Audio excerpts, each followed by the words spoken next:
સમાચાર સુરતથી કે જ્યાં ડિંડોલી વિસ્તારમાં મહિલાએ હોબાળો મચાવી દીધો। ટ્રાફિક ક્રેન પર ચડીને મહિલાએ આ હોબાળો મચાવ્યો હતો। વાહન ડિટેન કરતા ક્રેન સ્ટાફ સાથે મહિલાએ બોલાચાલી કરી અને ટ્રાફિક ક્રેનના ચાલક સામે મહિલાએ ગંભીર આરોપ લગાવ્યો। સ્ટાફ દ્વારા ગેરવર્તણૂક અને ગાળાગાળી કર્યાનો આ આરોપ લગાવ્યો હતો। સમગ્ર મામલો ડિંડોલી પોલીસ સ્ટેશને પહોંચ્યો છે।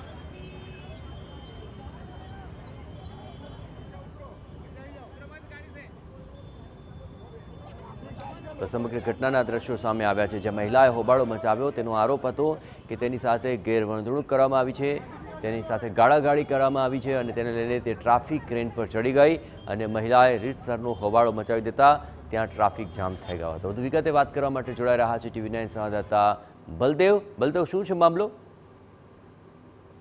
ડિંડોલી વિસ્તારની જે ઘટના સામે આવી છે કે જે સુરત ટ્રાફિક ક્રેન દ્વારા જે એક મહિલાની જે કાર હતી, જે બાઇક હતું તે ડિટેન કર્યું હતું ને તેના કારણે જે મહિલા હતી તે ઉગ્ર થઈ હતી। કારણ કે મહિલાનો જે રીતે આક્ષેપ હતો પોલીસ ઉપર કે જે પાર્ક કરેલી જે બાઇક હતી અને તે ડિટેન કરી છે અને તેના કારણે જે મહિલા હતી તે ઉગ્ર થઈ હતી। મહત્વની વસ્તુ એ છે કે જે રીતે સુરત ટ્રાફિક પોલીસ અવારનવાર સતત જે વિવાદમાં આવતી હોય છે અને ત્યારે વધુ જે ક્રેન ચાલકો હોય છે અથવા ક્રેનની ઉપર જે લોકો ડ્યુટી કરતા હોય છે તે પાર્ક કરેલી જે બાઇકો હોય અથવા તો ટુ વ્હીલર હોય છે અથવા તો પાર્કિંગની અંદરથી જો ટુ વ્હીલર ઉઠાઈ જવાના કિસ્સાઓ અગાઉ પણ આવી ચૂક્યા છે। ત્યારે આ ડિંડોલીની અંદર જે મહિલા હતી તે ઉગ્ર બની હતી અને જે ક્રેન હતી તે ક્રેન ઉપર ચડી પડી હતી અને જે પોલીસ સામે આક્ષેપો જે રીતે કર્યા છે કે પોલીસ દ્વારા તેમની સાથે જે અભદ્ર વર્તન જે છે તે કરવામાં આવ્યું છે।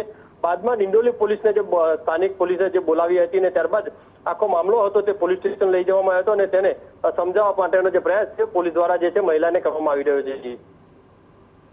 આભાર બલદેવ, તમામ ગતિવિધિઓ પર આપ નજર રાખતા રહેજો। તો સમગ્ર મામલો ડિંડોલી પોલીસ સ્ટેશને પહોંચ્યો છે અને આ સમગ્ર મામલે તેમણે તજવીજ હાથ ધરી છે।